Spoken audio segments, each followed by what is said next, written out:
o negócio sai mil por hora. Puta, velho. Mas não é por ver não, eu tinha uma grade, não sabia, né? E a grade também é de... Mesma coisa. um água, né? Olha aí. Muito legal. O Parecido quer falar com você aqui. Ô Parecido, aqui.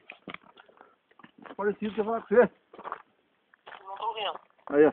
Olha ali, Oi. furou o pneu na motoca. Ah, Furou da frente, cara. caraca, cara, não tá. Aí tá aqui perto do calipieiro pra cima de casa. Daí a moto do Gu também ferveu. Acabou a alegria, ferveu a moto do Gu também. Desligou, caiu. Aí o celular tá desligando. Desligou, ela fala, desliga.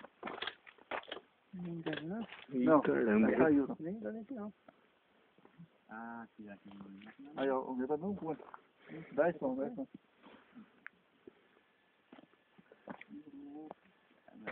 Ai, bicho, cara, a mulher da moto fudeu já, não é possível, velho.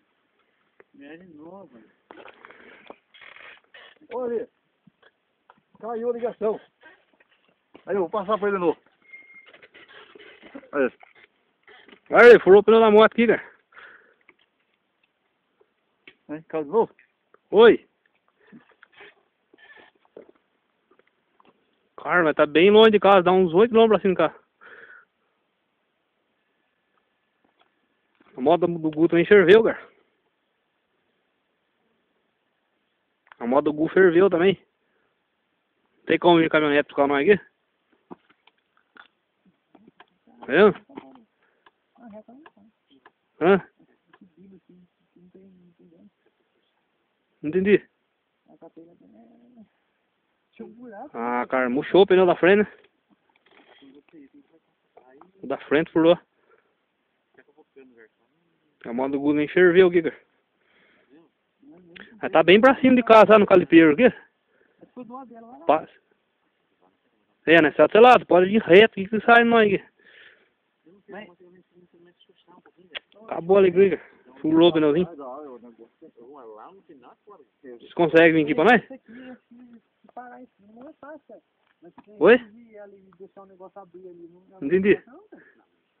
Só que ela Tá bom, então. ela quebrou o braço pra fora. Você vai descendo enquanto, ó. Você volta o tirador dela. Acho que mais perto pra você. Alô?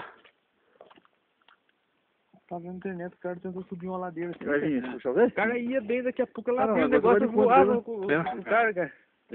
Jogava o cara pra trás. De guarda, cara. Daqui a pouco nem cavalo bravo, mano, mostrando. Teve um lá, conseguiu.